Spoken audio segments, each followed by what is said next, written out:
Well, hello everyone, good morning. So we're going to start this session. My name is Cesar Tello. I'm the CEO of the Spain Digital Economy Association, organizers not only of this event, but a series of events that we are doing across town during this week. First of all, let me welcome you all present here, as well as the people that are following online, all the public figures that we're going to have here. Thanks for taking time out of your busy schedules. Special thanks to our companies that are sponsoring and making this possible, and I will mention them later. And of course, a special welcome to all the member companies, representatives from Adigital, not only that are here in Brussels, but that has taken the effort to come in difficult days to travel to Brussels, actually, and have been able to come and be present here with us today.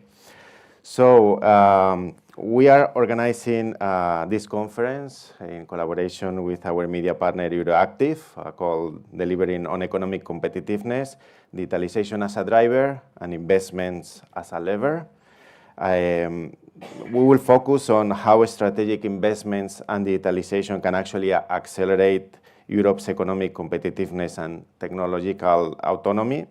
We will be exploring the connection between Multiannual Financial Framework, the European Competitiveness Fund, the Startup and Scaleup Strategy, or the Competitiveness Compass, as some of the European initiatives that are aimed to boost this competitiveness. But also we will try to do so through very practical policy options and discussions for fostering those high-impact investments that we are needing and creating that clear and agile governance framework that we need to secure Europe's growth and hopefully leadership in the digital economy on a geopolitical moment, which is very, very, let's say, interesting at the moment.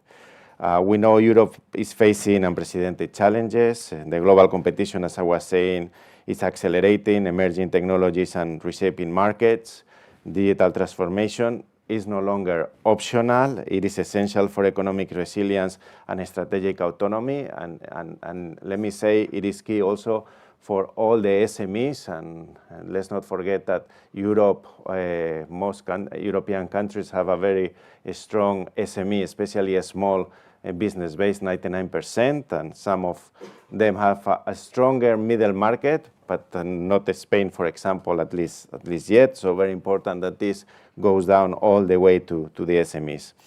Investment is, for us, the lever that translates innovation into scalability and having that sustainable impact that we want to create. That's why we are fostering tech champions through different initiatives, accompanying European initiatives. We actually have created in Adigital the first scale-ups organization with a very thorough plan for scalability for Spain and connected very much with Europe. We are also fostering all the technology champions that we need for deep tech and for critical infrastructure, ensuring that European companies thrive at home as well as internationally. A little bit about Adigital. Adigital is the only Spanish digital association with a permanent presence in Brussels. You will hear our director from our Brussels office in a minute, Raquel Jorge. And I think this gives us an opportunity, but also for us is a big responsibility. We represent a full spectrum of businesses. We are not only an association, a trade association of technology or industry, digital industry corporations. We actually represent startups, scale-ups, middle market, and of course also big companies from all different sectors of activity, as we believe technology is really transforming a new productive model in the world, and of course we need to follow that. Our mission is to ensure that those Spanish business experiences are well informed at the European level, supporting regulatory environments that are enabling growth, innovation, and competitiveness. And we engage continuously with European institutions, ensuring that entrepreneurial insights is integrated into, as I say, in the policy decisions, and fostering an ecosystem that is innovative, resilient, and again, globally competitive.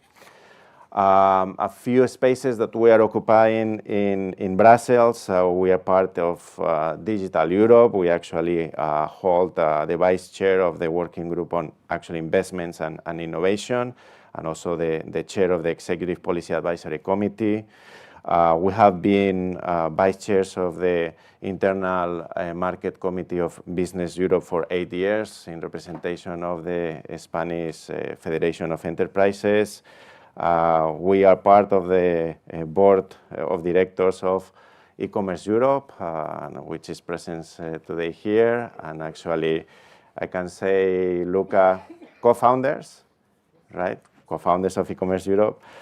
We have recently joined the initiative D4D Hub as a member of the Private Sector Advisory Group, a group to foster digitalization in developing countries. And this is a work that we are doing not only here in Europe, but also in Latin America with the Inter-American Development Bank, with whom we are developing in 6 different countries an ecosystem of artificial intelligence for small enterprises, scale-ups, and startups, focusing on responsible and human-centric AI.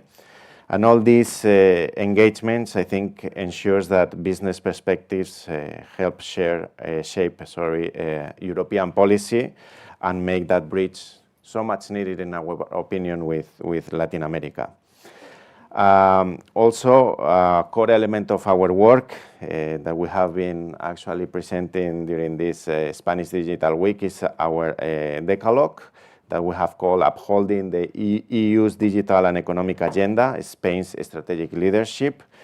A decalogue that is offering actually policy proposals with that European-wide perspective and providing hopefully a roadmap for accelerating and strengthening all this strategic plan.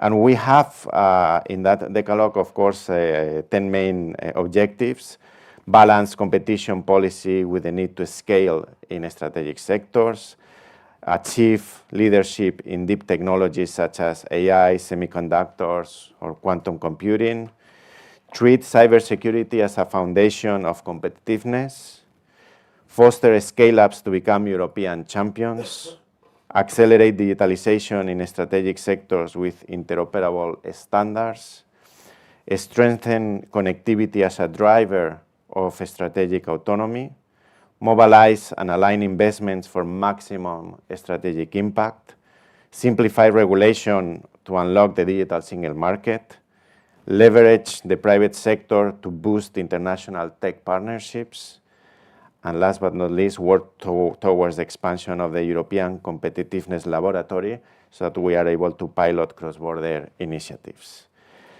And again, these objectives that I think are very common across all EU countries are setting a blueprint for Europe, demonstrating how targeted investments, public-private collaboration, and policy creativity can accelerate that innovation and secure Europe's position as a global potential digital leader. And in addition, during this Spain Digital Week and in related session at the European Parliament yesterday, we have already presented the first Spanish business proposal for digital regulatory simplification in the EU, something that we believe is very much needed and that has a lot of common ground right now in the Brussels conversation. This work has actually been developed over 7 months with the input of all of our members and a working group of some dozens of companies involved. And just to give you an example with this work that we've been doing through the past 2-3 years on responsible AI that has been recognized by the OECD or the Inter-American Development Bank.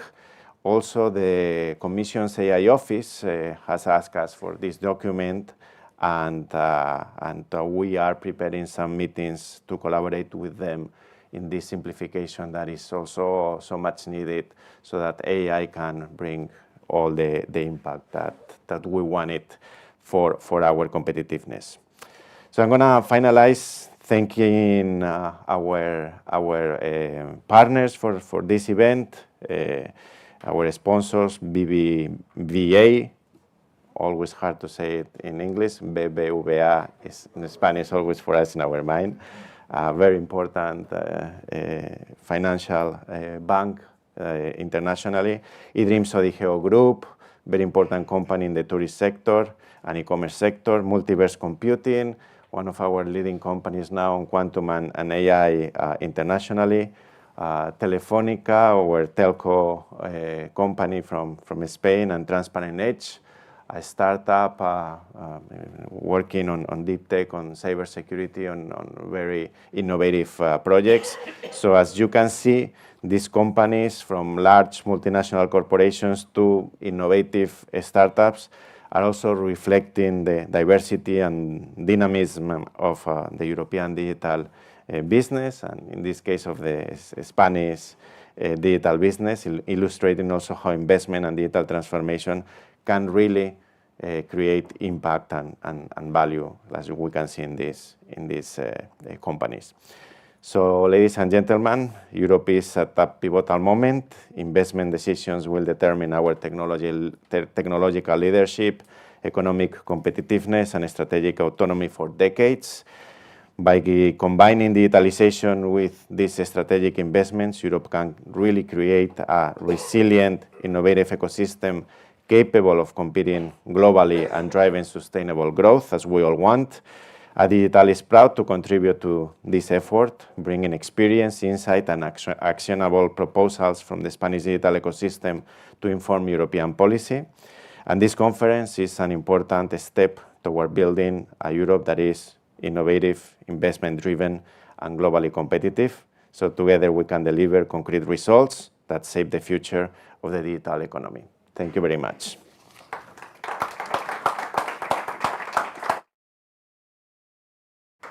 And now I'm going to give the floor to Raquel Jorge, our Director of Government Affairs and Brussels office, to present the first panel of the day. Thank you.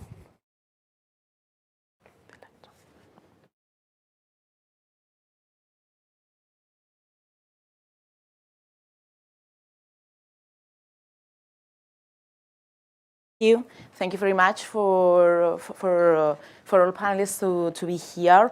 Now let's get started with panel one.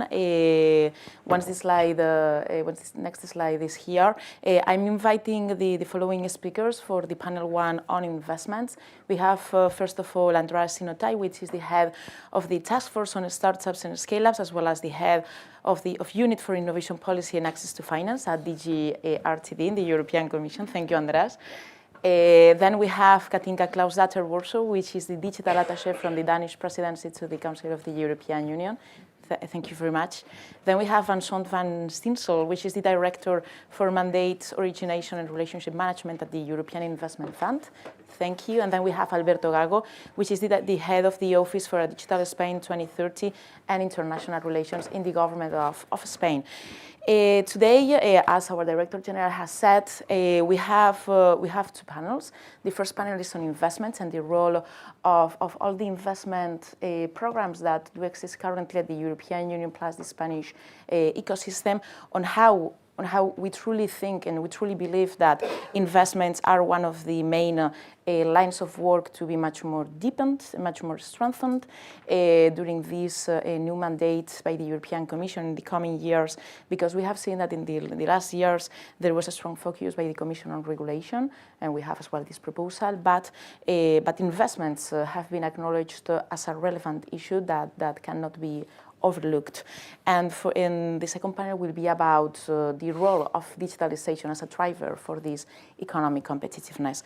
We saw in January 2025 with the launch of the Competitiveness Compass that investments were considered as a key as a key vertebral axis of all the action of the European Union institutions plus member states to boost the growth, the uptake, the deployment of digital technologies by companies that are originally from Europe that can provide these services. And today I think we have an excellent lineup of speakers because you provide different perspective. You provide the perspective of the European Commission, of the current Danish presidency to the Council of the European Union, the EIF and the IEB group in its whole, and then the Spanish government. So now I will suggest that we start with Van Stinsel from the European Investment Fund, because it will be very interesting to have your views on the role of the EIF plus the EIB group in general in promoting first the Tech EU program, second the European Tech Champions Initiative, and now the upcoming framework of the ETCI 2.0, and any issues that you consider convenient from your perspective in your organization to boost actually this approach. Thank you. Does it work? Yes. Thanks a lot. Thanks a lot for inviting me. Sorry for my voice, but you can see that I have a bit of flu, but that's okay. So I'm part of the European Investment Fund, which is part of the European Investment Bank. So the EIF is the entity within the group specialized in risk financing and innovation, in particular for SMEs. We have built, over the last 30 years, a long experience. We have developed a network of financial intermediary, fund of fund, and we have channeled around 143 billion of financing to SMEs over time. We have financed around 2 million of SMEs. So we are quite an important tool for the EU to channel and to comply and to meet the policy objective of the Commission. How did we finance those companies? We do this via what we call an intermediate model, meaning that we rely on the expert on the ground, which are the best to assess whether we have a market gap or not, whether there is a market gap or not. We do this via banks, via fund of fund, via leasing companies. So we have a vast variety of intermediaries which are there to finance the European economy. And what do we finance? Mainly SMEs, but at all stages, from very early stage tech transfer to growth stage. But also via equity and guarantees. Not only equity, we have also portfolio guarantee business, which is quite important, and we are using this via InvestEU and the Procedure Programming Program. So that's what we do. We can be the tool for the EU to help them to achieve what we call policy objective. Now let's think about the scale up. When you speak to the people in the street and you ask them which global company you have in mind, we speak about the GAFA. I mean, there is no European company which is coming on at the top. If you look at the funding round of OpenAI a few weeks ago, we speak about a huge amount of money. And there is no European fund which is able to provide that amount of money. So we have quite a market gap here. We have, in Europe, we are good at financing, supporting companies at early stage, up to a certain moment. But when those companies want to become global, there is no money, no EU money. We end up having supported companies to a level, and when they want to become global, we have funds from non-EU funds buying those companies, mainly US fund and some fund from Asia. And then the technology is gone to the US, for example. The headquarters sometimes move, and the job creation continue, but in another continent. So that's a fact, and we need to find an answer to that. The first element of the answer is that, okay, how can we promote the incorporation of large funds to support companies who want to become global? And this reflection took place a few years ago, and we have decided to try to launch a first response. And this response was the European Tech Champion Initiative, which I call now 1.0. It is a success. It is first time we were doing this, but let's also be honest. Initially, when we discussed with the member state, we had 22 member states signing a letter of intention to do it. At the end, we end up with only 6 putting money on the table. The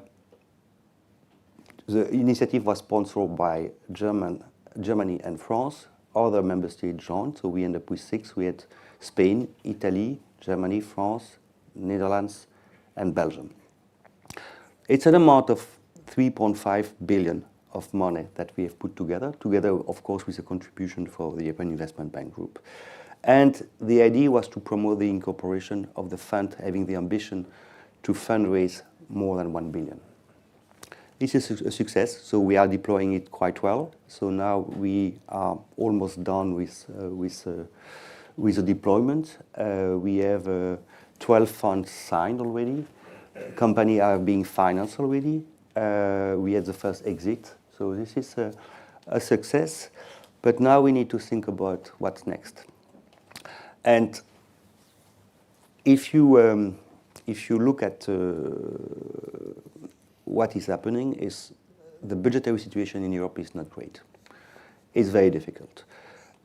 If we want to meet our ambition, we have no option than mobilizing private investors. And for this, we need to have a reflection of what is missing. We have a regulatory framework which is not friendly. I mean, people can ask why pension fund, EU pension fund, are investing in the US, not in the EU. So we need to work as well. We need to work on the regulatory framework to make investment from private investors more attractive in European private equity and venture capital. That's one of the facts. So we are working on the follow-on initiative, which is going to be launched in the coming months. And the idea is to attract more member states. We had also the reflection of why only 6 put money on the table.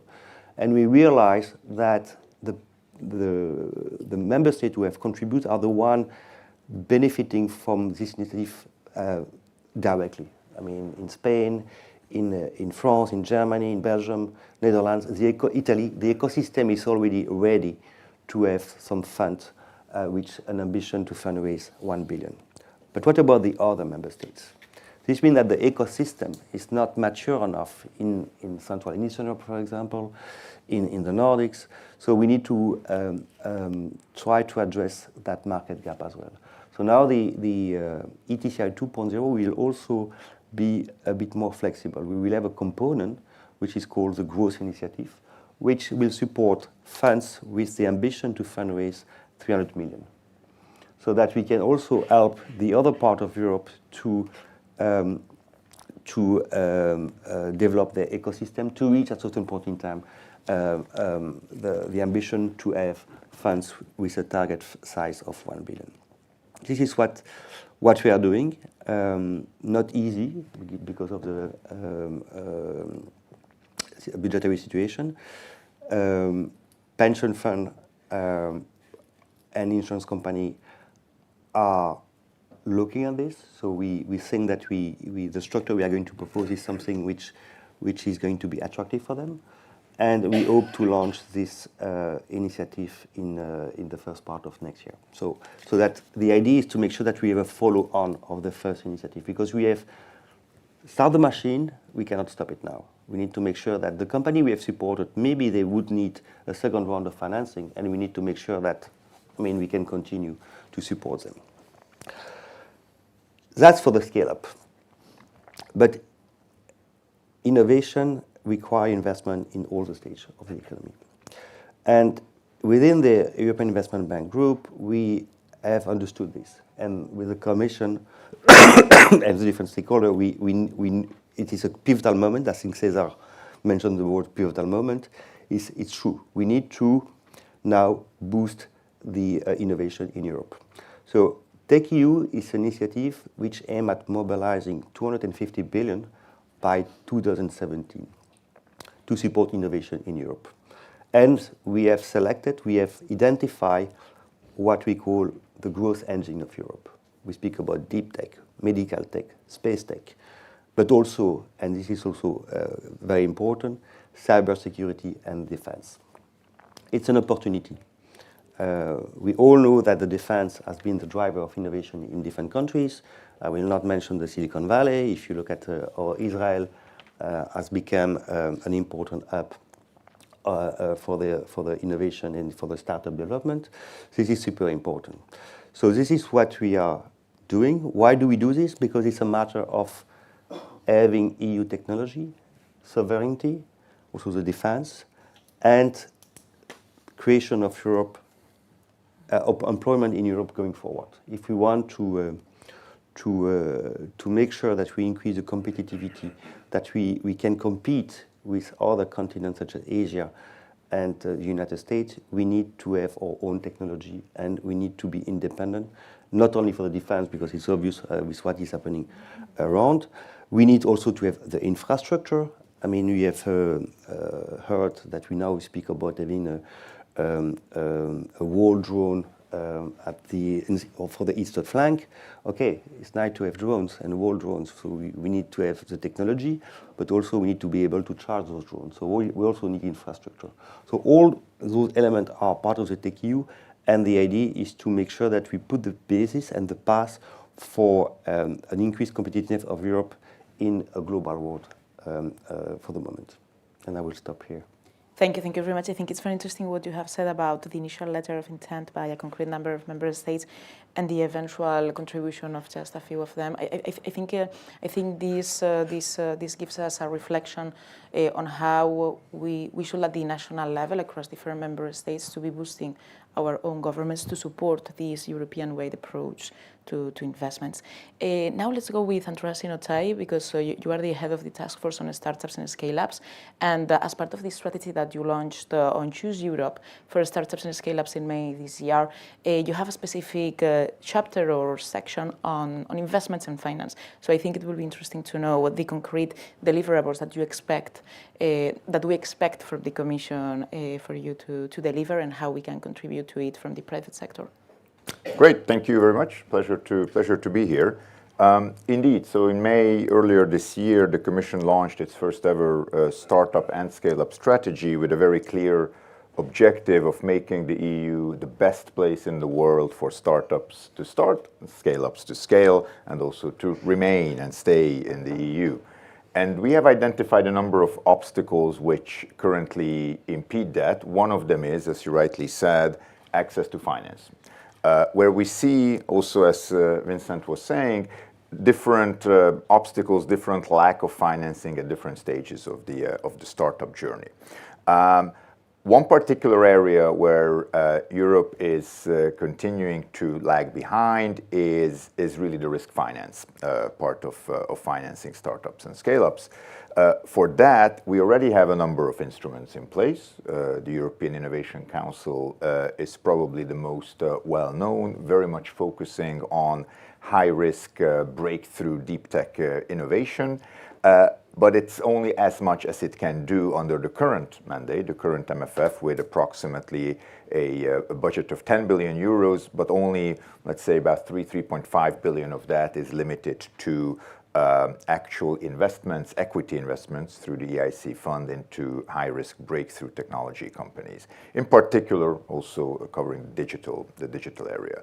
So one of the things that we have announced is an expansion of the EIC, which you have already seen in the proposals of the Commission for the next Multiannual Financial Framework, where the overall innovation pillar, which does not only include the EIC, it also includes innovation ecosystem support services and funding, but predominantly it will include the EIC, which now foresees nearly 40 billion euros as for the next financial period between 2028 and 2035. So that proposal is on the table, but we have also seen that these companies need additional capital injection as they scale. And there is in particular a scale-up financing gap for investment sizes of about 100 million euro and above. So the EIC currently does 15 million euro maximum equity investments. With the Strategic Technologies for Europe platform, we can go up to 30 million, but we have seen from a number of companies that when the subsequent funding need arises, the money dries out, or as again Vincent was saying, this market segment is dominated by non-European VC funds.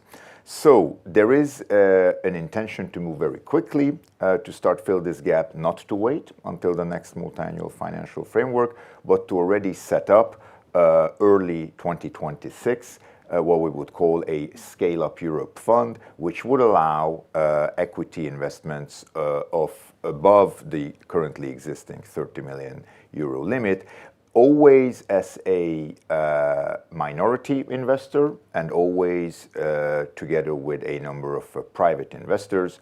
So this would allow participation in funding rounds of above 100 million euros. Now, this goes hand in hand with what Vincent explained on the Tech Champions initiative and at the ETSI fund, because what we see is that the Scale-up Fund and the EIC in particular is targeting slightly more risky, still earlier stage companies. This can go fully in complementarity with ETSI. And of course, the two funding models are different. ETSI is a fund-of-fund model. The Scale-up Europe Fund would be a direct equity investment model into promising companies. Now, these are also actually great opportunities, and that is also a lack we have identified in the Startup Scale-up Strategy on attracting institutional investors. So the VC market in Europe is about 1/7, 1/8 of the size of the EU. One big reason for that is the lack of presence of institutional investors, especially European institutional investors. So it's actually quite awkward that teachers in the US are making great money from European investments, but teachers in Germany or France are not for the same European investments. There's actually more US pension funds in German VC funds than German pension funds. So that tells you a bit how there is a great potential to mobilize the institutional investors. So one of the actions that we've also announced in the strategy is to create what we would call a European Institutional Investment Pact, which would gather top European institutional investors to commit voluntarily to invest a certain part of their assets under management into VC funds or scale-up companies or non-listed companies. Currently, European institutional investors invest around 0.1% of assets under management. This is significantly lower than their US counterparts. So that's another angle that we are addressing through the strategy, mobilizing the institutional investors community. But there's a third area which we haven't spoken about, and that is the role of procurement. So the EU is spending significantly less, about 1/2 of innovation procurement on public procurement on innovation procurement. So this is procuring innovative products and services. In the US, it's about 20% of total public procurement. In the EU, it's less than 10%. This is something that needs to change. For companies, startups, and scale-ups, the best support that you can get is your first order. And if that order comes from public procurement, which is targeting specific strategic technologies, then that is also a great contribution to the European economy and competitiveness. So there we are going to look at the public procurement rules, what we can do to incentivize public buyers to do more in innovation procurement. There's already many things that they can do, but we still see that there's quite a lot of risk averseness and looking at traditional factors in public procurement decisions. So price, the financial history of companies, so things which tend to exclude startups from competing or winning government contracts. But it's not only public procurement, it's actually also private procurement, and that would be the last angle I would mention under this point. European corporates engage significantly less with the startups than their US counterparts. And there are various reasons for that. There seems to be still a cultural issue, lack of leadership from the top levels of European corporates who say, listen, I'm willing to set up a dedicated part of my company to work with the startups to outsource some of the most breakthrough, groundbreaking innovation that will not be done by my traditional corporate R&D department, but by startups and scale-ups. And then they can either procure the results of that innovation, or often they can team up and invest in those companies through corporate ventures. This is not happening, so we are also setting up, as a first step, a European corporate network to mobilize the corporates to work more with startups. Yeah, fantastic. I will ask you later about the links between your initiatives in the Startup and Scaleup Strategy with the MFF proposal, because you have been talking about the private side, also your own push to innovation procurement, but what about the MFF? But we can chat about it later. Now let's go with Katinka Klaus-Darter-Warsaw, because now you are chairing the presidency to the EU Council. You are the digital attaché, and when we were speaking about how to prepare this panel, you told me about the role that you are doing in terms of pushing forward council conclusions on digitalization, competitiveness, and maybe you can tell us more information about this. Yes, and thank you very much for the invitation and for the very good presentations here already. I think my focus will be more directly digital, but I think it's very good to have the broader focus, because indeed digital companies are facing the same issues as all other companies that try to scale in the EU. As you may be aware, we are doing council conclusions that we are hopefully finalizing this week or next week on competitiveness in the digital decade. Most of you will be aware of the Digital Decade Policy Program. The Competitiveness Compass was mentioned before. We always pride ourselves a bit of having been the first ones to have a compass on the digital, and now everyone else is following. The Digital Decade Policy Program is scheduled to end logically in 2030, and there's a midterm review next year. And we wanted at the Danish presidency to give some input from the Council to the Commission's work on the update of the targets, because we could maybe foresee some things in 2020, but the world has significantly changed, so there is a need to update some of the targets.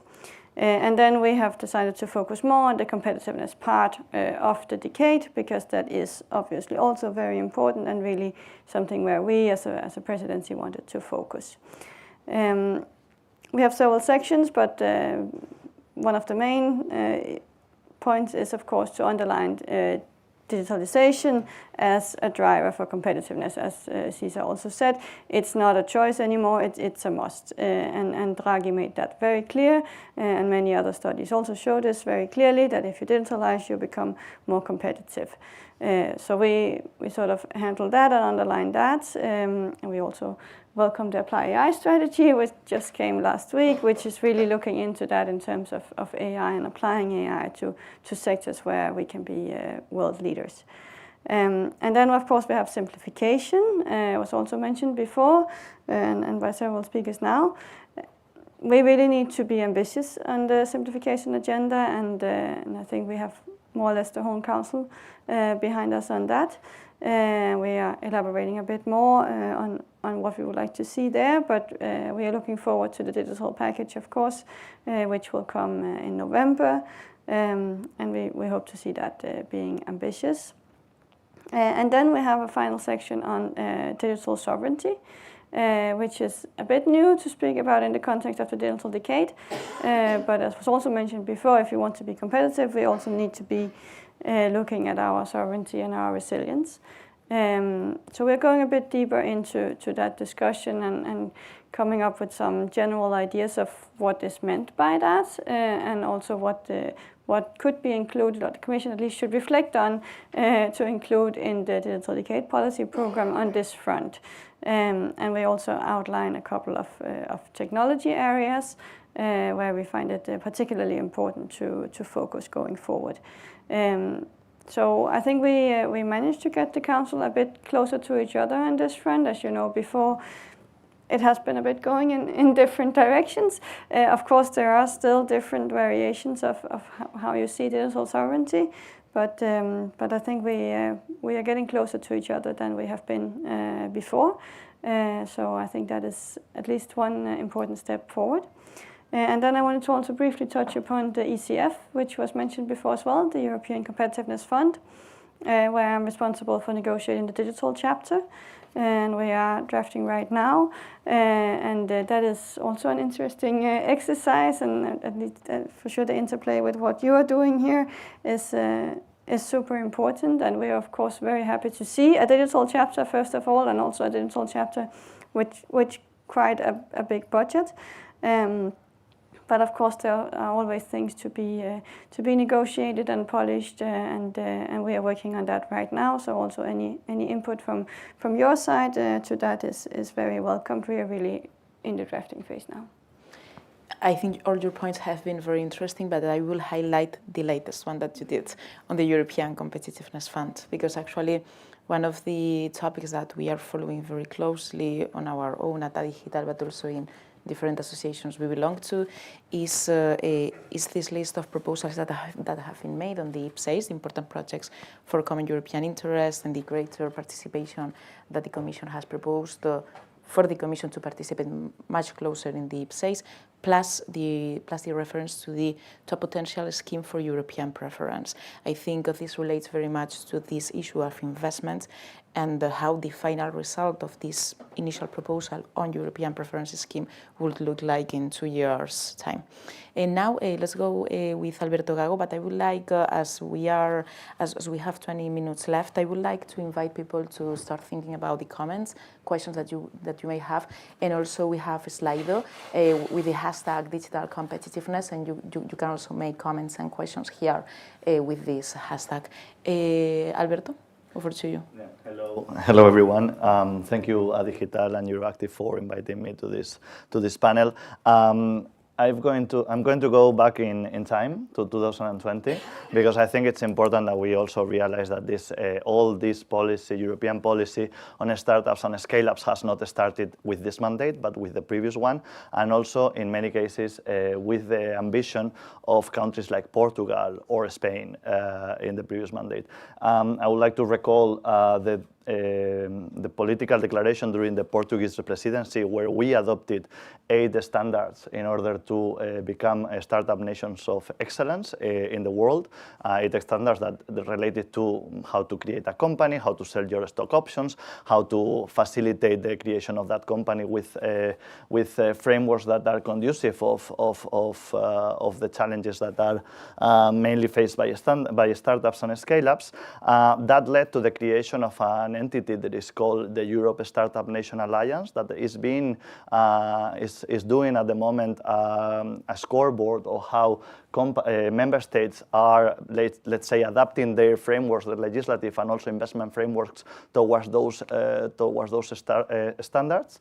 Also, during the presidency of Spain, that I was in the capital responsible for all the coordination on political declarations, we adopted a declaration in 2023 signed by 22 member states on the need to create a strategy for startups and scale-ups at European level, and with a particular mention that the Commission should reorganize itself with one lead commissioner and one lead DG for this aspect, because it tackles a lot of policies and initiatives of very different DGs, and we needed to have this uniformity and this one leader doing that. This has led to basically Commissioner Saharieva taking the lead and the role to put forward the first startup and scale-up strategy. So I think it's important that we remember also this background, because it leads to actual changes. Member states have actual power to change things as well at the European level throughout their declarations. I would like to focus as well on national measures. Since 2020, Spain has worked on the one side, creating a framework that is a legal framework that allows for the creation of startups, that is called the Startup Law, that has a lot of fiscal and tax advantages in order to create your startup, to sell your stock options, and also it creates what we call the digital nomad visa, which is the possibility to come work in Spain for other places in other companies around the world. Also, apart from the startup law, we created what we call the Next Tech Venture Capital Fund with 8 billion euros investment for deep tech and deep science startups.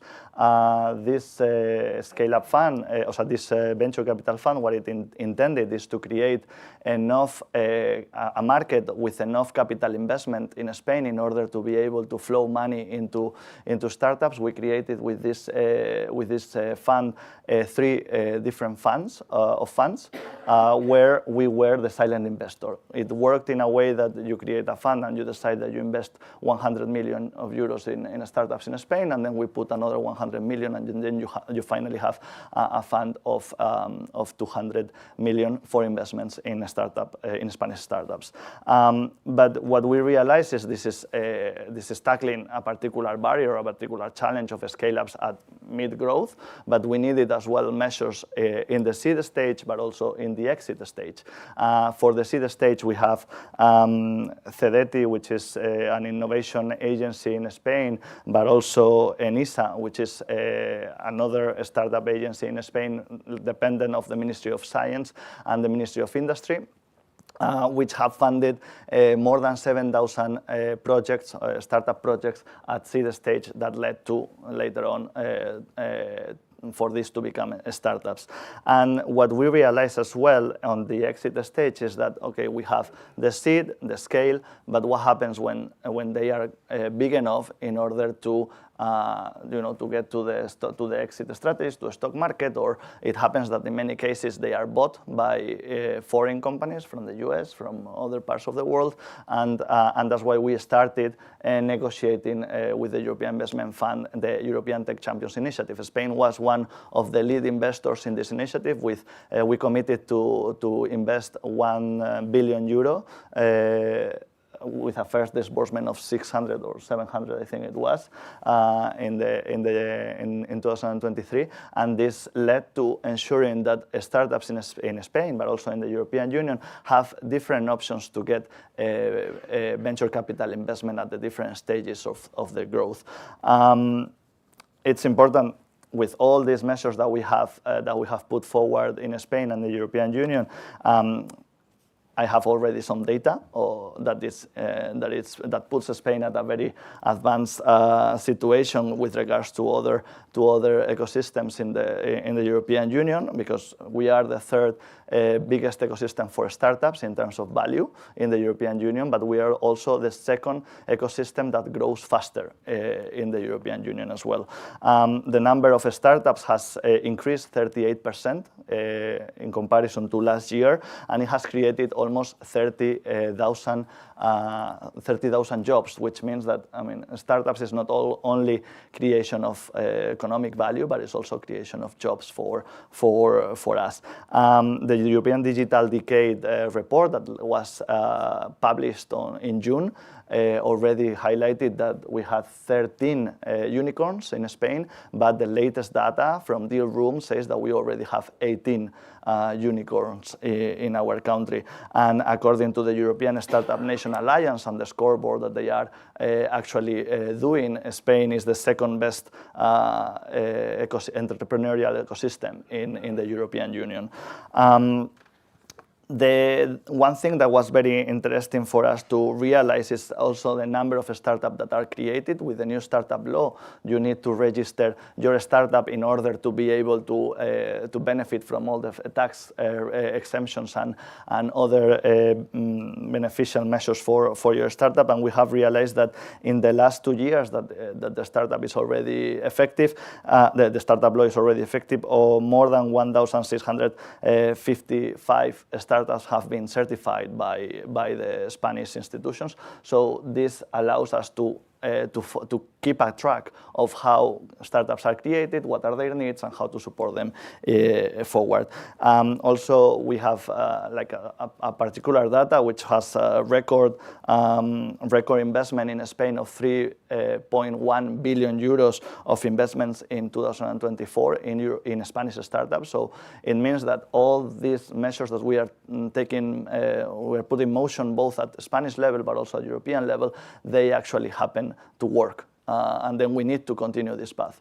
But one thing it's important, and I will finish with that because I believe that we have not so much time, is that venture capital is not the only option. I mean, when you are in a startup, you need to grow with capital, but you also need to grow organically. You need to sell your product, because if not, let's say it's a fake growth.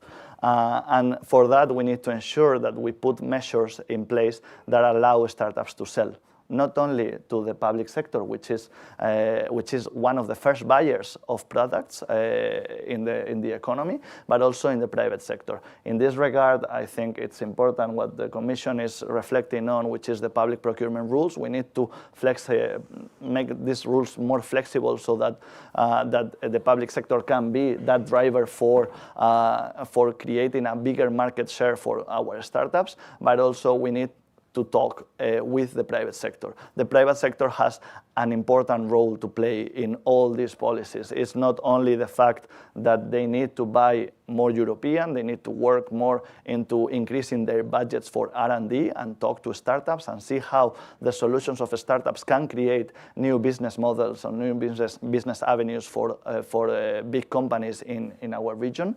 But also, it's also important, and I think you have mentioned as well, Vincent, this point, then even if we have all the money in the world in the public sector to invest in startups, we need the co-investment from the private sector, and this is not happening that easily. I mean, we with the Next Tech Fund, with the European, with the venture capital fund that we have in Spain, we are struggling to find the co-investor from the private sector in order to invest in a startup, and this needs. I mean, the private sector in Europe needs to wake up, and they need to create corporate funds. They need to have a strategy for investing in scale-ups that could be beneficial for their businesses, and they need to start working on that. One example, for example, in Spain, Telefónica has an accelerator, which is called Guaira, that helps startups grow, but there are also other big companies that have similar policies. We need to increase this in order to create a very competitive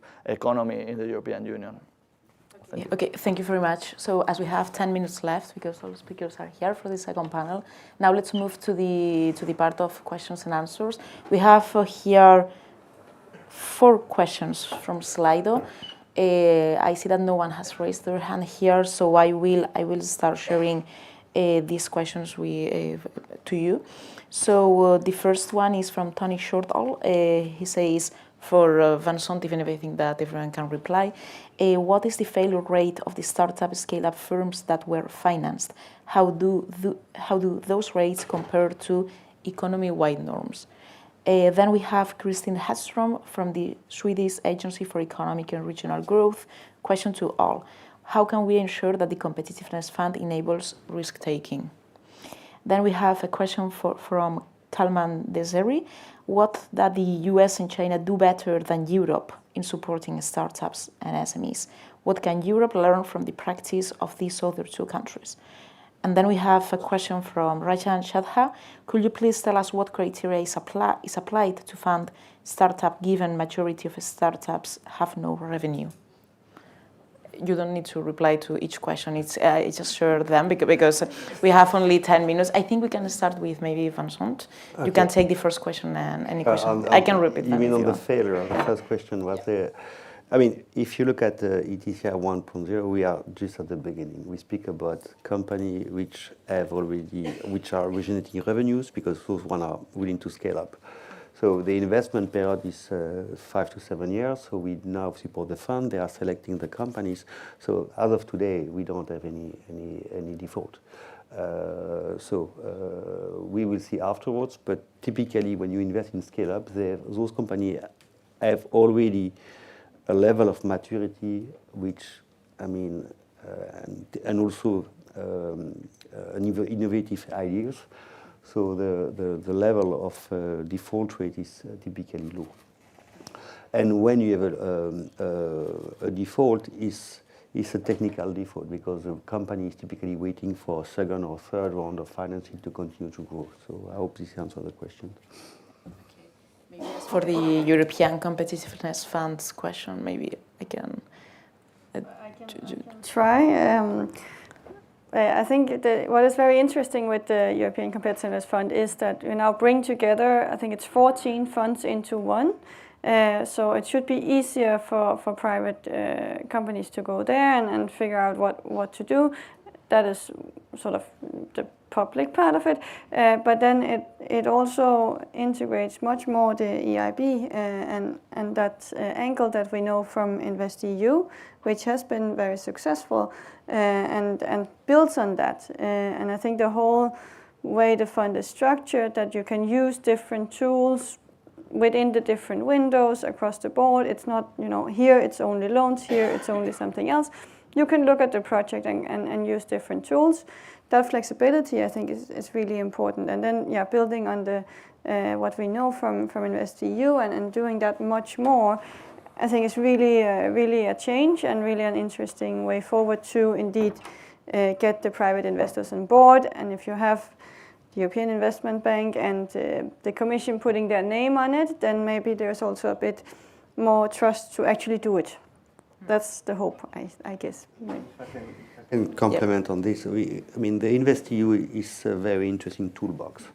So it allows some sort of simplification, standardization, and I think all the stakeholders now, the Commission, the Member States, the EIB group, realize that we need to be faster, simpler, and also to have a bigger impact. So, it's the first time where all those stakeholders are aligned, and we should, in the next programming period, leverage on the experience of the InvestEU toolbox with all the different products.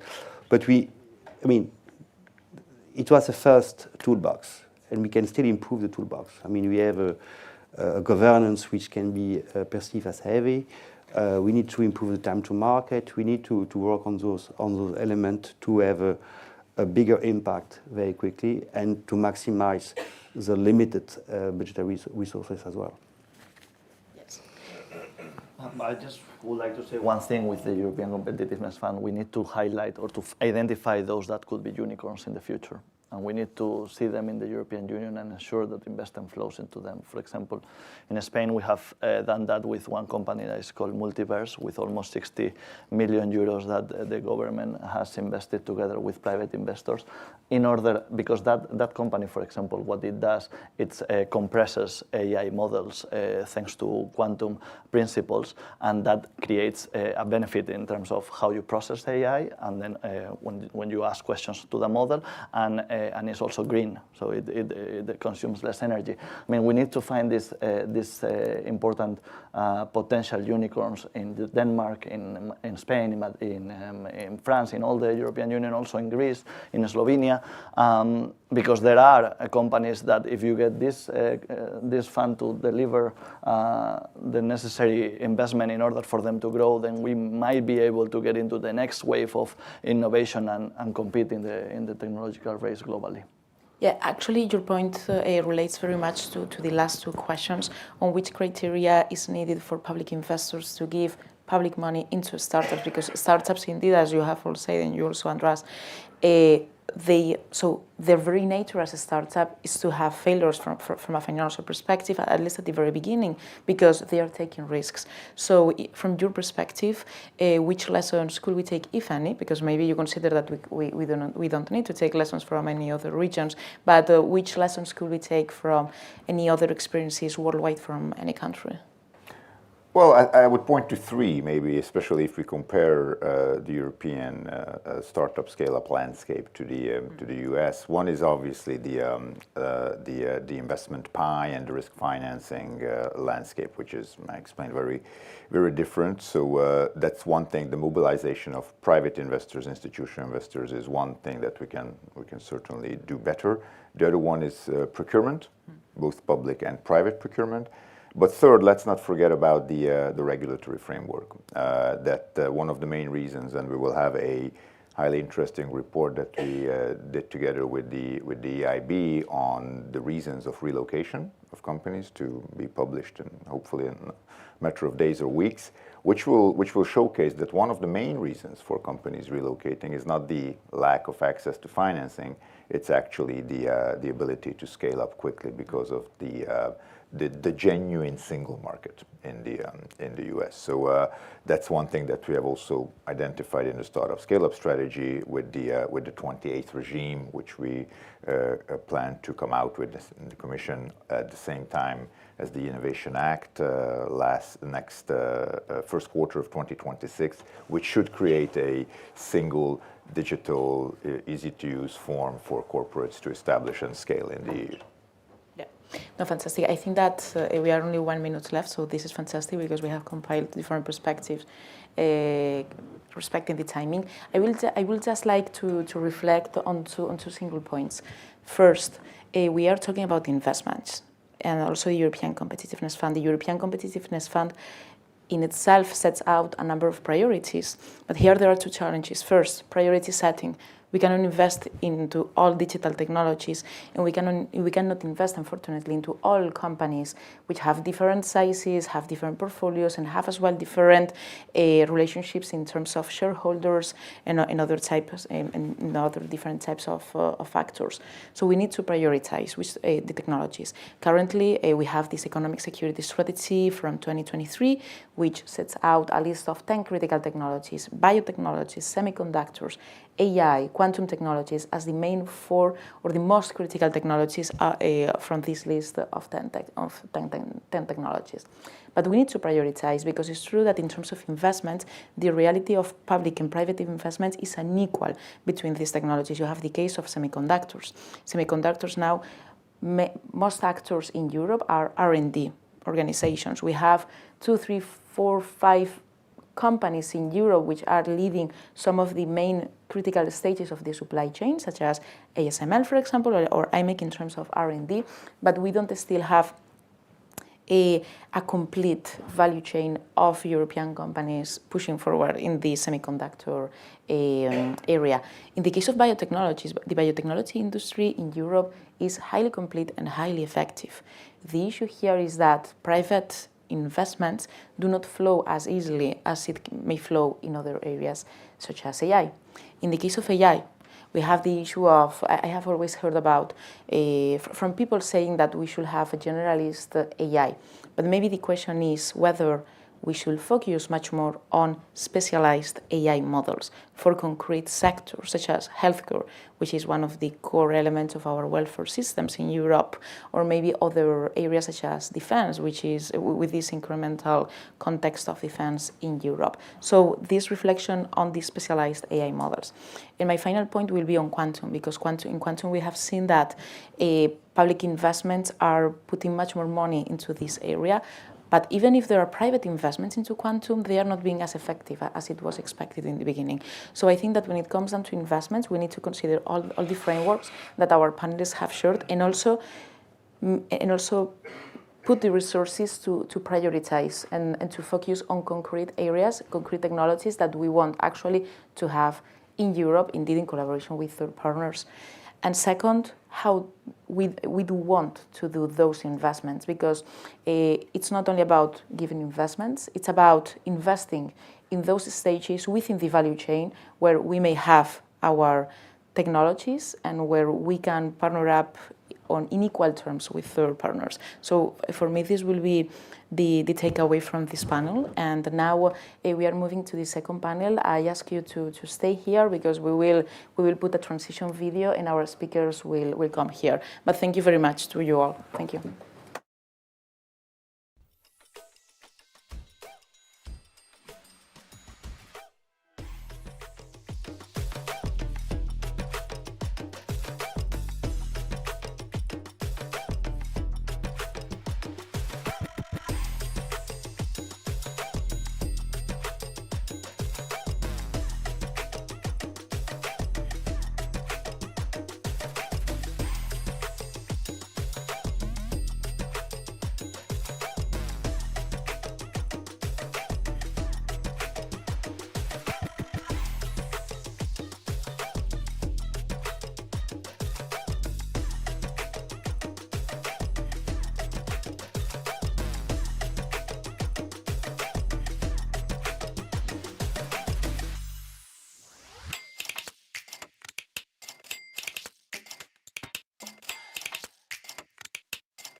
Well, okay, I think we're live. Well, thank you very much, and welcome to this second panel. I'm César Tello. I'm the CEO of the Spanish Adigital Economy Association, and I have with me today 4 distinguished panel members, starting from left to right with Pilar del Castillo, member of the European Parliament from the EPP group and very much expert on all digital affairs.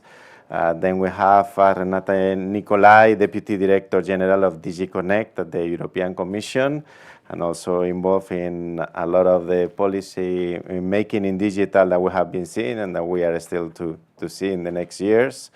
Then we have Rodrigo Hernandez, that is actually substituting Enrique Lizaso from Multiverse Computing. Rodrigo is the Global Director for Generative AI, and I will give you the chance in a minute, Rodrigo, to explain a little bit more about Multiverse. And then we have Gonzalo López Barajas, Head of Corporate Regulation Unit at Telefónica. So thank you very much, all of you, for being here with us in this second panel that I think is going to be a very much continuous conversation of the first. The title of this panel is Strengthening Digitalization as a Driver for European Economic Competitiveness. And I would like to start by jumping on some of the main issues that have been raised here.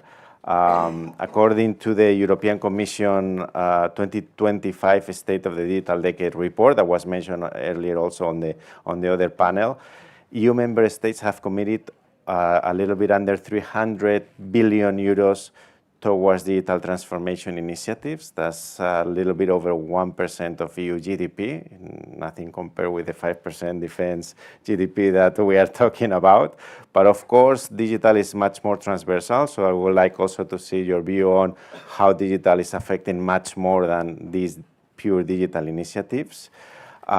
We have seen a lot of progress on 5G rollout, on AI adoption, on digital public services in Europe, but we still are facing a lot of structural challenges, including lagging infrastructure, fragmented innovation ecosystem, or we still have strategic dependencies on critical technologies like, for example, semiconductors. Then if we jump into the global arena, and the picture, I think, becomes even a little bit clearer in terms of looking, for example, at the Digital Evolution Index, also 2025, in which US continues to thrive on AI-driven innovation. China is not far behind, but has emerged like the world first, the world mobile first economy and a digital powerhouse. And in Europe, we still have a kind of like some people talk about 2-speed, some people talk about 3-speed digitalization in terms of established leaders, surging adopters, and other emerging economies who still are lagging a lot behind. So one of the topics that I would like to discuss also is how this fragmentation is risking or are undermining our goal of a real digital unique market, single market. But let's not put all the things on the challenges. I think Europe also holds unique advantages.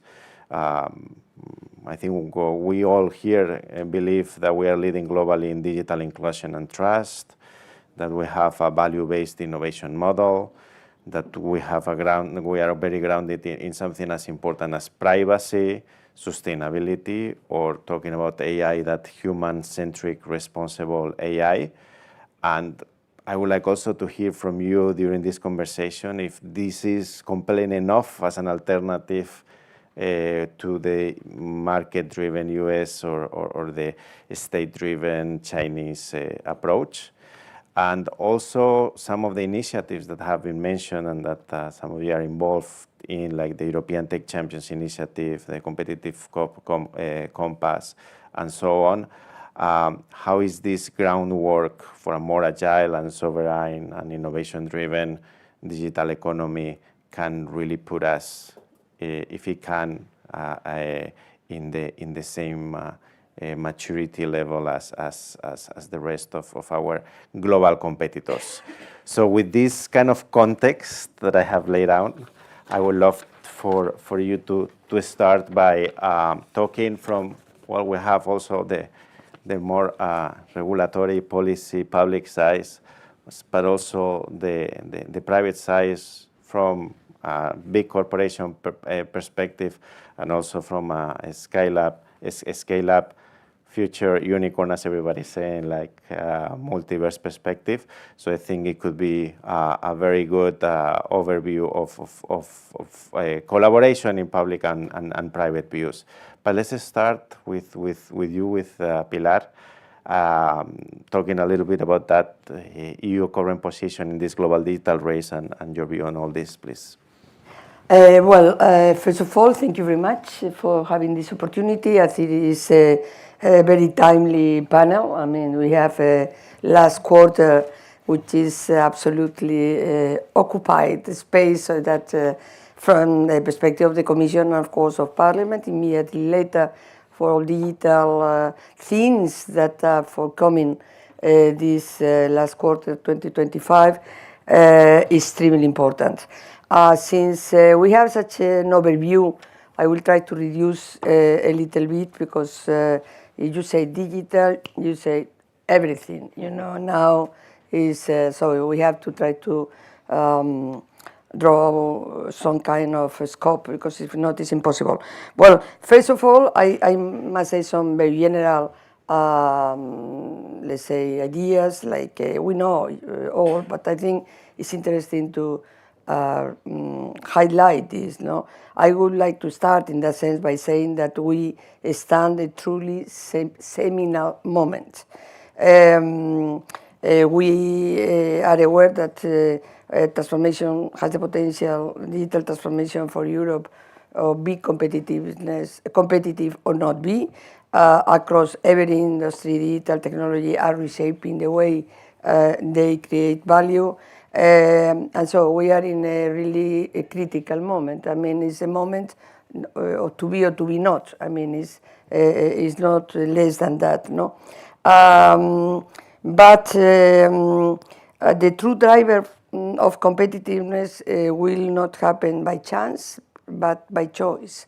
And then what that means, the choice for pro-innovation approach, the choice for bold financial support, and the choice for a solid digital infrastructure. So, I mean, we have to have the right choices because by chance, nothing can happen. Well, in that sense, when we are talking about innovation approach, this is a precondition for a digital competitive Europe. And I think, well, 1 year after the Draghi report, in which was very much underlined the importance of simplification, for example, we are still far from our simplifications goal. I believe this is the time for an Herculean effort on simplification from the policy makers' side. The digital package will be the opportunity, but we may not have any more. So we have to be very aware about this. Being ambitious on simplification means taking concrete steps. Let me mention just so on cybersecurity. We should replace fragmented reporting with single regime for reporting to one single EU entity, avoid over-reporting minor incidents. We should harmonize definition and terms such as significant and severe. On AI, we should empower the AI office to lead coherent implementation. We should move hand in hand with our business and companies under the guidance of the AI codes of practice and other things, which I am not going to mention all of them. And then on data. We should align our data laws into a clear, predictable, and interoperable regime to foster secure and scalable data sharing across Europe. We had a number of dossiers, like the Data Act, for example, that was approved, now is implemented. All this is essential. Data is the food of digital technologies. Without data, the digital technologies cannot grow at all. I mean, they don't eat data, so way to put it like this, they cannot develop the full potential that the digital technologies they have. Then we have also we need to empower companies to take risks. In that sense, it's all the financial and institutional support to invest and allocate the funds is essential. In this case, we have a problem with the capital markets. We have not the proper capital markets in the Union that give the opportunity to scale to a higher level. So this is still there. And finally, I would like to mention that we need a solid digital infrastructure. And when we say that, we have We need a bold digital infrastructure because it's key for delivering all digital ambitions. Transformative technologies such as AI, data depends on the development of digital infrastructure. That is a clear issue. Cloud to store vast amount of data, supercomputing to process data, and advanced network, especially standalone 5G and 6G for transmission. In that sense, we have a lot of expectation on the DNA, which will be sometime in the middle of December, more or less. And this is absolutely crucial in order to facilitate the communication networks that we need, because it is the infrastructure that underpins innovation. So if we don't have this infrastructure, it's very difficult that we can really go forward. We need innovative digital technologies. For the massive volume of data, this data needs speed, low latency, reliable and secure connectivity networks for super fast transmission and processing, everything that you know as well. So I am not going to say much more. So I think we have an opportunity. The opportunity is in our hands. It is not the opportunity that will be decided by others, that will be decided or can go or not, depending on what others outside the European Union do, in any sense. It's just our right decisions and right implementation, which is another part of the story that many times things doesn't go as was expected, because the implementation goes through other way. No? So, and that's all how I see it. That's a lot, and I'm taking notes of a lot of things that have been said during these 2 days, including the earliest panel, Pilar, simplification and harmonization, AI coherent implementation, and in general implementation, capital markets, digital infrastructure. But I will follow up, if we have time later, with the push that you put on data at the core of it, if you don't mind. But now let me go to Renata and have also your overview and well, the power of the Commission to actually lay in place a lot of these governance mechanisms for these cross-border initiatives. Can you give us an overview of what you think is more needed at this stage? Well, first of all, I think your theme is spot on, because it's really about action for the future European competitiveness. And the future European competitiveness will only be real if there's a huge digital element in it, because digitalization is the kind of the foundation for a lot of what drives kind of European competitiveness in the future. And I would say that the Commission that has started a year ago has clearly heard the call for action, as was mentioned in the respective reports that were referred to. And when you see the work program and you see the design of the Commission, when you see what we have been rolling out so far, then it's very clear that this Commission is about 3 themes. It's about competitiveness, it's about simplification, and it's about security. And these are the ingredients where a lot of the digital elements come in, because of course competitive, as I said, has a huge digital component. Security, this is about our infrastructures, and more, digitalization is part of enhancing our security, but also is an element where digital means come in to kind of be a challenge for our security. And then, of course, on the whole kind of simplification, it was said already, here everybody has to do their kind of job. We will be coming with a digital simplification package in November, in 4 weeks from now, pretty much. And it will be meaningful, because it will have a cyber component, it will have an AI component, and it will have a data component. And it will include something like the business wallet, which is also an interesting element, because digitalization can also be an element of simplification. Because the idea of the business wallet, for instance, is that you would have a single identifier for business, be they small or be they kind of, big in the union, wherever they are. And that would be the unique digital identifier. And that would be also the unique kind of element to kind of get in conversations with national authorities or EU authorities for compliance. So digitalization is the fil rouge, if you want, for our future competitiveness. So I would also say that the situation of Europe is not so bad after all. Yes, we are in an international, you have described it well, global tech race. Yes, we have huge technological dependencies and we need to address them. We have, learned a lesson from the chips crisis in the last years. We try to address this with the CHIPS Act. We are going to work on a kind of future CHIPS Act 2 to kind of develop this even further. But I think when you see the agenda that we are rolling out, then we are steadfast and trying to address these kind of dependency.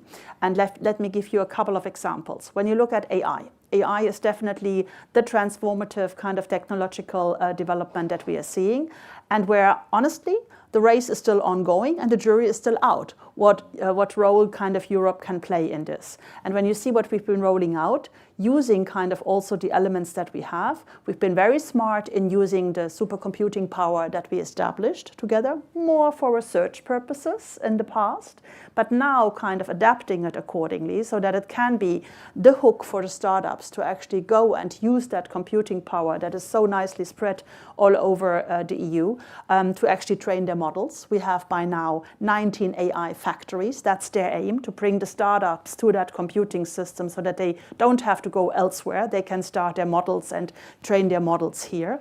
Then you need, of course, to kind of develop that further into the industrial application. And that's why I want to draw attention to the Apply AI strategy that we just kind of rolled out, I think, a week ago, where, we are bringing actually AI to industrial sectors, machinery, kind of, energy, health, agriculture, the creative sector, you name it, because that's where, Europe has strength. We have in some of these industrial sectors still, very strong companies, luckily. But if they now kind of, get this kind of, boost on AI and make that leap ahead, then the jury is still out. Who will be leading on telemedicine in the future? Might well be. We might have a DeepSeek moment in Europe. It's not excluded. And I think that's the narrative behind the vision that our Executive Vice President Virkunen has led out with the AI continent philosophy. That really we can be that. But it's not, that's not enough. So we have to continue to work on that. But when you kind of see also the response to our initiatives, when, for instance, when we had to call for interest on the gigafactories, so to move even beyond the kind of AI factories to be ready for the more powerful models in the future, it was remarkable how big the interest was and how many came together to express their interest, including telcos. And it was really heartfelt to kind of see that there's a momentum. There seems to be a momentum for investment in Europe, which is good, and we want to kind of build on that. But then we must not stay idle. We must kind of move on. And when you look at future technologies, quantum being a good example, where we are very strong on the academic side. If we now kind of, bring us together in a real kind of strategic approach, then, and this was the idea behind the quantum strategy, then on quantum also it could actually be Europe, given that we have the Nobel Prize winners, that we could actually also be the one, whether it's on communication, on sensoring, or on computing of quantum, that we could kind of make the steps ahead. So I actually think there are quite a good kind of pieces of initiatives that we have already rolled out that are promising. But I also agree that we need to do more, especially on the digital infrastructure. It was mentioned by Pilar, and here I think it's about looking at the connectivity infrastructure in a holistic way, looking at where we are in terms of the resilience of our infrastructure. We all had the kind of sabotage kind of stories about the submarine cables. Look about a strategic approach on the satellite infrastructure, which will be so key for our future connectivity to really ensure that, but also kind of really kind of coming with a more modern and single market approach on our digital infrastructure. And part of that is also going to be the cloud infrastructure, where honestly we are not in a very good situation. We are too dependent. We like our work with the hyperscalers, but there is an important debate that we need to have about sovereign cloud structures and about really an opportunity for also European cloud structures to kind of scale up. And I think that will be very important in the work that we are going to present next year. So I think the Commission is really trying to be seen as a force for innovation, We will always be proud of our regulatory framework and also defend it and enforce it. That is also part of who we are. But it is important that we turn around a little bit the perspective that EU is seeing as the regulatory power, but not as the innovative power. And I think we have to combine these things together. We are strong on our regulatory process, but we also want to be an innovative power. And if we bet into this, the kind of the simplification work, which I really strongly believe is important for the Commission to lead on, and also for the other institutions to kind of, buy in, that we really take a critical look at our regulatory framework and really try to cut red tape as much as possible and really make it easier for business to kind of, just thrive in Europe. Address coherency problems that we have in some of the laws. Address reporting requirements which are simply over too much. Bring in digital solution to make it easier for compliance checks and all that. Then I think this can be in a couple of years be also a very different narrative about how the regulatory framework in Europe is, because then it would be a modern, more agile regulatory framework that has been looked at together instead of having all these silos where they don't talk to each other and becomes a jungle for business to thrive in. Thank you so much, Renata. Actually, in our opinion statement and part of the work that we've been doing, we presented yesterday in the Parliament 3 weeks ago as a simplification proposal coming from, is this first simplification proposal coming from the Spanish ecosystem, and it has been very well received amongst others by the AI office, for example. I agree with you, this is a collective work, and working with the companies, and not only with the big companies, but especially with the startups and the scale-ups that are the ones that then we need to sandbox all this with to really make them thrive. And another thing that I really like about what you were saying, and was mentioned also on the previous panel, and I could have kind of understood that you were talking also about being more specialized on certain parts of, for example, AI for industrial AI, or what can we specialize in cloud to gain more sovereignty instead of trying to overcome a full 360 renovation, which obviously is more difficult to happen. And also having the hyperscalers helping towards this goal that you were mentioning. So maybe we have time, we can continue a little bit the conversation that way. But I would like it to pass now because Renata has talked a lot about describing companies like Multiverse, which is what all these policies and work that the organizations, public and private, are doing. And present Rodrigo from Multiverse Computing, a recent start that we're very proud that is coming from Spain on quantum and AI technologies. So first of all, Rodrigo, I would like you to explain a little bit what Multiverse is doing right now, but also your view on how European companies such as yours, scale up, potentially, according to everyone, potential unicorn soon to be, can collaborate more effectively to achieve all that Renata and Pilar said. Thank you, Cesar. Thank you very much. And thank you to my co-panelists as well. They've made great points. I come from a very different sector, that is the business sector and the deep tech as well. So I'm gonna give you some sort of overview or perspective on what we are adding to the equation. And for us, we've seen, I joined the company, I think I was like the first employee in the company, and I've seen it grow until right now that we are 190. We are growing to 70 people more, and even we will grow 70 plus in the following year. So, we bring people from everywhere. So we have around 40 nationalities in the company, and we bring it to the headquarters that is in San Sebastian in Spain, and also to Toronto, San Francisco right now, and we're growing a lot. And to give you a super simple overview on what are we doing and how we discover what we discovered, I need to tell you a little bit about the history of the company, of Multiverse. And we started in a very small co-working place. It was just like co-founders and a couple of employees. So we were like 4 or 5 people. And at that moment, we were doing quantum computing applied to finance. So we were in an area that was super experimental, and we were building it. And the results we got, sometimes it was like they were faulty, and we need to fix that. In order to fix that sort of interaction with quantum computers, what we made is we learned how to simulate quantum computers in classical hardware. And 4 years after, we came to a conclusion that was we leveraged this sort of tool set that we learned in the beginning in order to apply this technology to AI model compression. Super large models, we compress it to smaller models. So we can deploy these models on cheaper infrastructure, or we can even bring it to devices like mobile phones, drones, or other devices.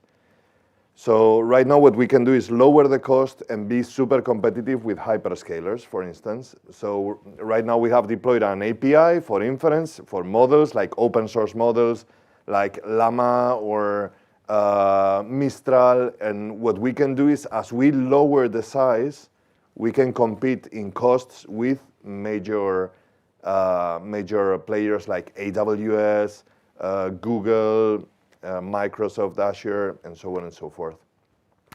This gives us an edge, of course, and or we can even deploy to mobile phones. We are working as well with HP, US, obviously, but not only with American companies, but also with European champions like Accelera, OpenChip, Semidynamics, and so on. There are many others.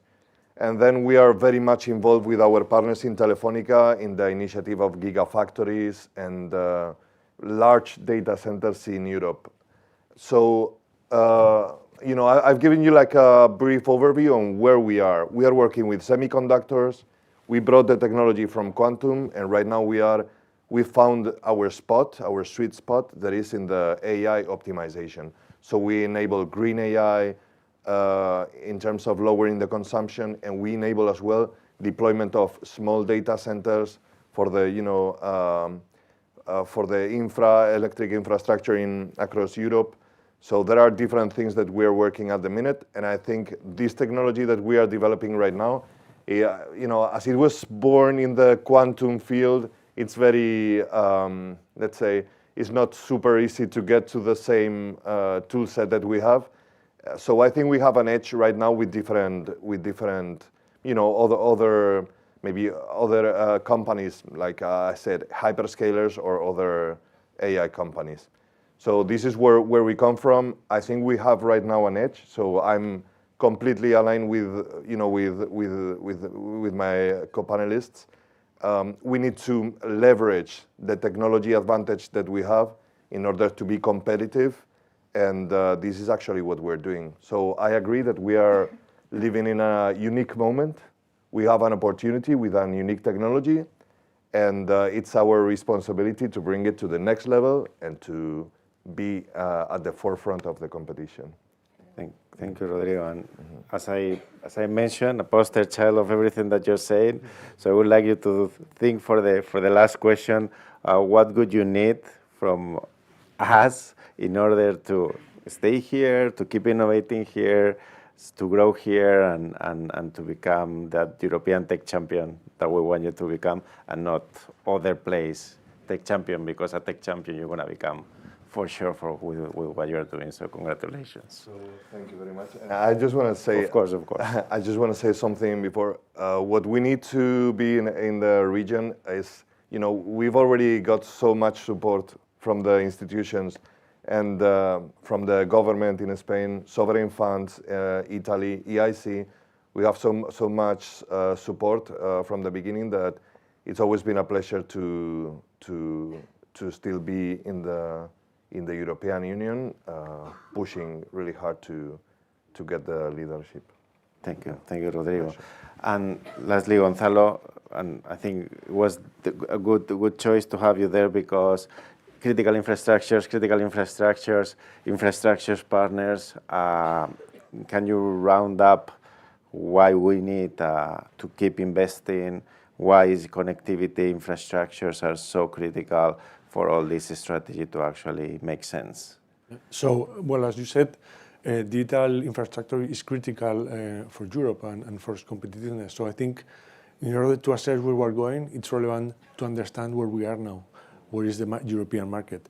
So the situation is not different from what we had before on comparing to the US on innovation, on digital services. So basically, if we look at the 4 largest US telecom companies and we compare it with the 13 largest European telecom companies, our market cap is around 45% of the US companies. And there is a reason for this. Basically, the revenue of the European telecom market has been decreasing 16% over the last decade, when in the US revenues have increased for 18%. So that's a 34% revenue gap if we compare both markets. And that is already affecting our investment capabilities. Even though that the European telecom sector has strong commitment, we have devoted roughly 21% of our revenues to invest.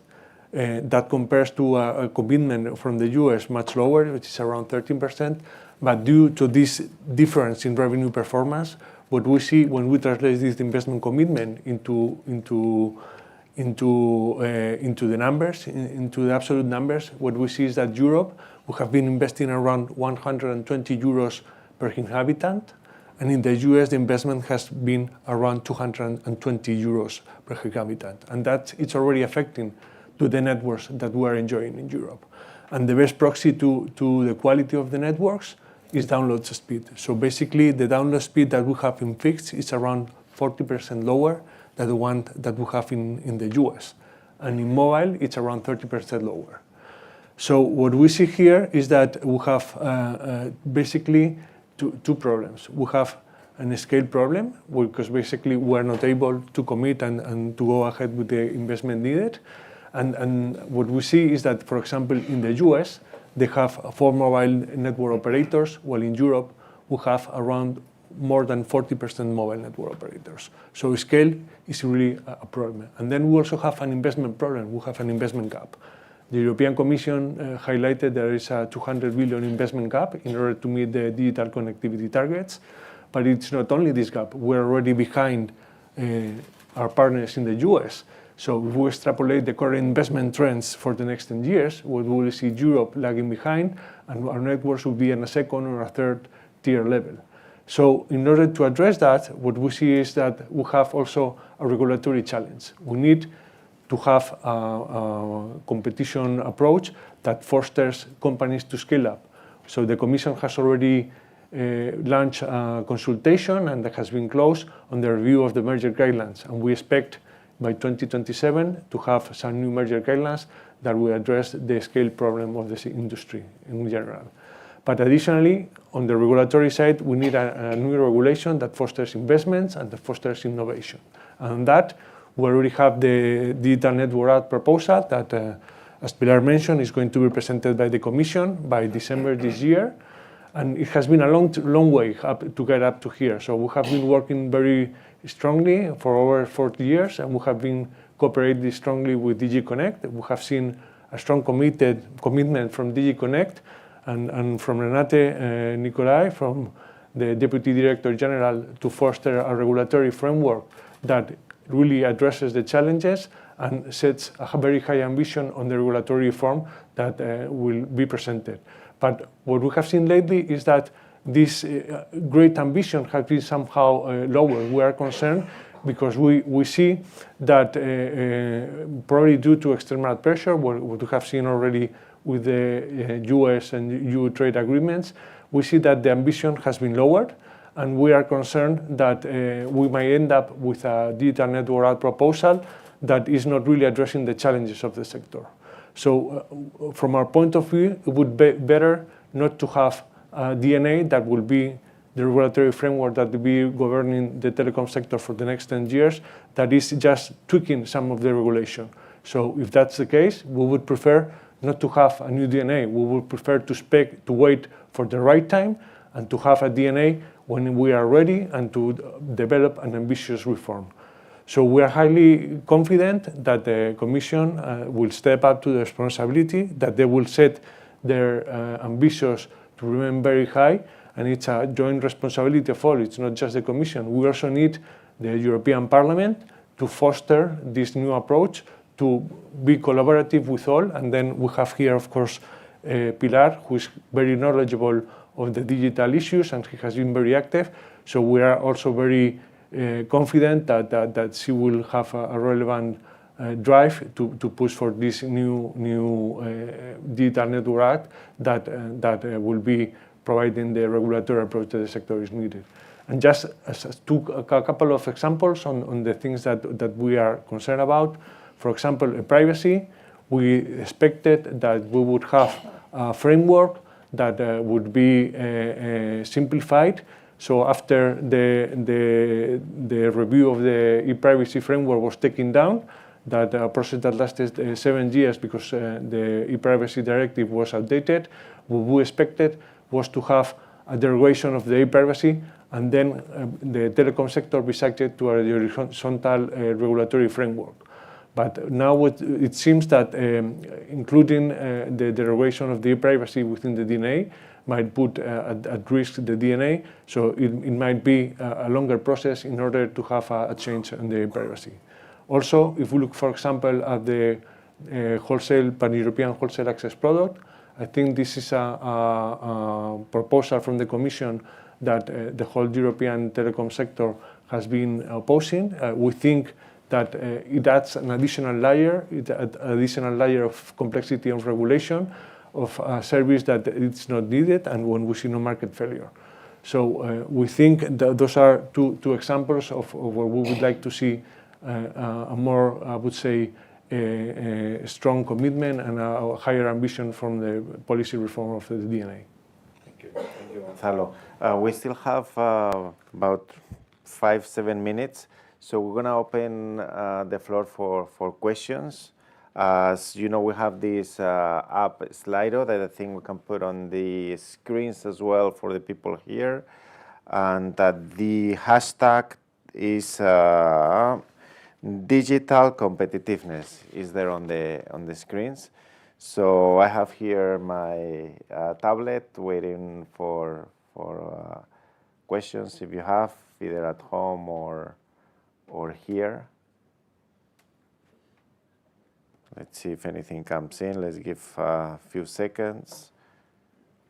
5 minutes, yeah. 5 minutes or? Raquel has so stand-up questions like the traditional way. Sometimes when we try to digitalize this too much, doesn't go well. Because I don't have any live questions here, so go ahead, Raquel. Yes, thank you very much for participating in this second panel. As we are waiting for people to stop shying away and making questions, I would like to raise a question on the interlinks between digital policy, which has been very effectively addressed in this panel, with other policy areas, where with the Competitiveness Compass that was released in January 2025, how they are working together, how you are working in the case of DigiConnect and also in the case of the Parliament views, plus the role of two different types of companies such as Multiverse Computing and Telefonica. I'm concretely speaking about the role of dual-use technologies, digitalization, and how you foresee that your services portfolio, your product developments, and also the views from the Parliament and DigiConnect in this dual regard. So how you are combining the digital policy files that you have been developing in the latest years with this incremental or growing context of defense. Thank you. Yes, maybe for me. I would say that, first of all, I think one approach has to be that we avoid that, every sectoral policy area tries to repeat what is already there as the basic kind of fundamentals. Let's take the example of the AI Act. I mean, this has been a regulatory choice, a smart one, to have a guardrail, a fundamental guardrail regulatory framework that is not prohibiting except for very few cases, but otherwise enabling, but really in an all-encompassing way. So we have to shield in our discussions with our other policy areas that now everybody comes up with an own kind of, idea. Similar, the Data Act. The Data Act was a promise to have a fundamental kind of, basis that enables data sharing and access to data. And whilst we have, for instance, a specific health data space, even in the legislative framework, where we also negotiated together with the colleagues in DG Sanco, it is not useful that you have necessarily legislative pieces on all sectoral kind of data spaces. And we will come up with a data union strategy besides the data simplification part and the digital omnibus that I think will go very far in facilitating more and scaling up more data access. But then when you come to your kind of issue, to look at dual use today, of course, you have to have a huge digital component. The whole kind of work that is happening at the moment that is really a growing policy work, defense industrial policy, has, of course, a huge digital component in there. There has to be security by design in there. So we have a cybersecurity kind of, component that we bring into these debates. And that goes very much also for energy. That goes very much for any kind of future leaps. That's why I think the Apply AI was such an important piece, because the sectoral kind of, strands there are not connect strands. So that is kind of, an enabler, and that has been worked on with many, many other parts in the Commission. Because if we really mean it that, digitalization is a driver for European competitiveness, then it has to be embedded in this. So what I feel strongly, having been in the Commission for a while, is that we are getting better at actually getting out of our silos and looking at these big themes, because we are kind of, surrounded around the big key themes of this Commission, and they cannot be done in isolation. If we want a cloud infrastructure that we are trying to push with our upcoming Cloud and AI Development Act, that needs to be accompanied by a piece on the reform of the public procurement rules, so that you then kind of, embed into this the kind of also the possibility for the public service, the public sector, to be one of the driver for demand. So it has to go hand in hand. It has to really be part of the bigger narrative on competitiveness. And you can go back to the Competitive Compass, or now the Single Market Roadmap, which are the big kind of, I would say kind of, pillars of how we kind of navigate in this competitiveness agenda. And if I may, I think you're too negative about the upcoming DNA, because I really think you should not kind of, first of all, we are in the machine room right now. Going through our better regulation kind of work for the upcoming DNA. And I really think it would be a wrong impression if you had the feeling that the Commission is somehow rolling back on the level of ambition. We want, if we come with a DNA, that has to be a piece that really kind of brings a difference in terms of single market, in terms of incentives for investment, in terms of simplification and lowering the burden, and giving perspective for pan-European services, and huge possibilities for everybody in the connectivity sector. So I think you're a bit too negative. And e-privacy, there is a plan. Wait for the digital simplification package, but it's a long-term plan, because you know very well that e-privacy has many components. There's aspects that are related to data protection that we can do in a certain part. There are aspects that are clearly linked to connectivity that can be done in the DNA. There are even things that are kind of in the context of, more the home territory. So the long-term goal is to really get rid of that sector-specific kind of piece, but it cannot be done in one go. It has to kind of, be embedded into, the pieces of the policy areas, across the Commission. That remains the ambition as well. Pilar wanted to react as well to the question. Well, it's not exactly to the question, but it is related and also was mentioned by Renate. I was just to underline the importance of the Data Act. The Data Act was a regulation very innovative. It's not only innovative here in Europe, but it is something that we can really show as something which is unique. And that uniqueness should be a reality. That's the problem. And the reality means that apart that the regulation is in place now, the date for implementation was a few weeks, months ago.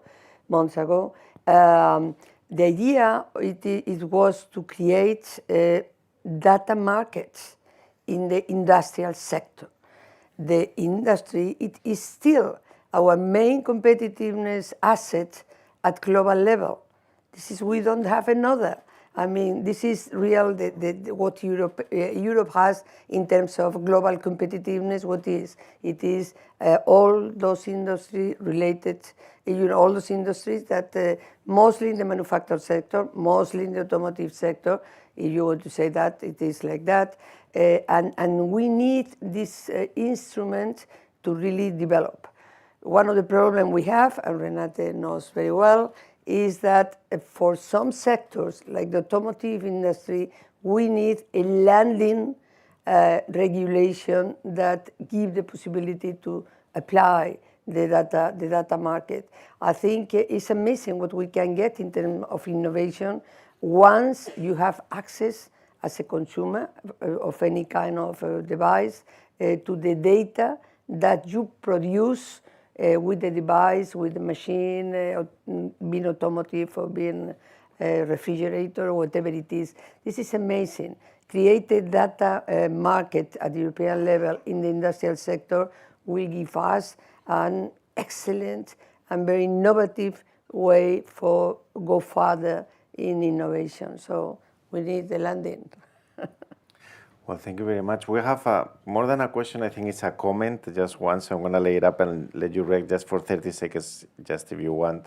Maria Goicoechea says, how does the European Commission plan to incorporate industry input into the digital omnibus, given the tight deadline of only 1 month since the consultation period closed yesterday? So I guess it's more a comment on the tight deadline sometimes that we have, but if you want to react.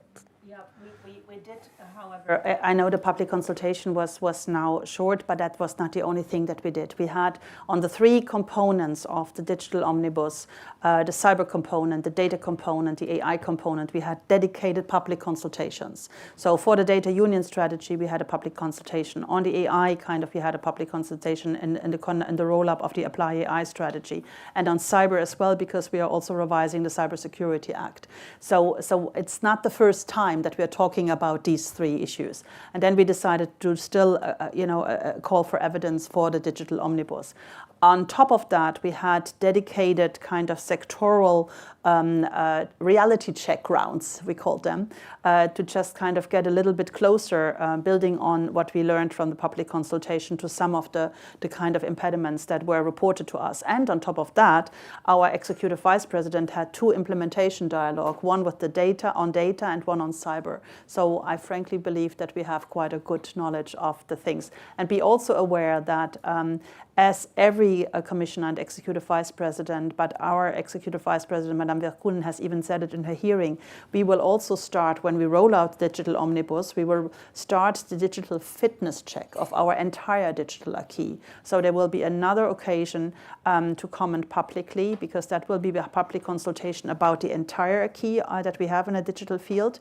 Where we were in particular looking at the broader coherence and governance issues, where we are taking some time, but we will come back in this mandate to see what else can we do. So the digital omnibus is a first low-hanging fruit thing, because it's really things like the cybersecurity, the reporting, the parallel reporting that has to be streamlined. And on data, we have to kind of, clarify better the possibilities of some of it and get rid of old legislation, address some of the GDPR issues. You will see what is in it. But there will be more work in the future as well. Okay. Well, thank you very much. We run out of time, but I would like to conclude this panel with how we started with Pilar. It's not a matter of chance, it's a matter of choice. We really think the ambition of this legislature, of the European Commission, of the European Parliament, it has really changed from before, and it is really finally aligned with the industry. Alberto mentioned from the Spanish government earlier how Spain is growing so much, its ecosystem. I think Multiverse is an example. I think we have a positive and ambitious roadmap, and it is a matter of now doing more than thinking maybe, and hopefully we will get up as we think Europe has all that we need to actually raise up for the challenge, and hopefully raise up for the challenge of telecommunications and infrastructures needs as well, because obviously it's a very important part of us, as we mentioned in the panel, of all this playground that we were trying to build for not the only digital, but the whole economy. So thank you so much, Pilar, Renate, Rodrigo, and Gonzalo for participating, and thank you all for staying here. Thank you. Applause for them. Picture, if you don't mind, here, so opportunity.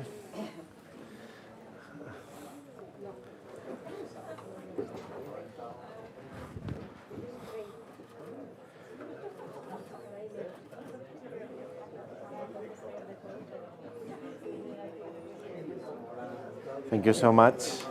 And then, Renata, we would like to also hand you the initiatives, the decalogue that we have presented for the Spain Digital Week. So here you go, and if you don't mind taking a picture with us handling it, thank you very much. Thank you very much. Thank you.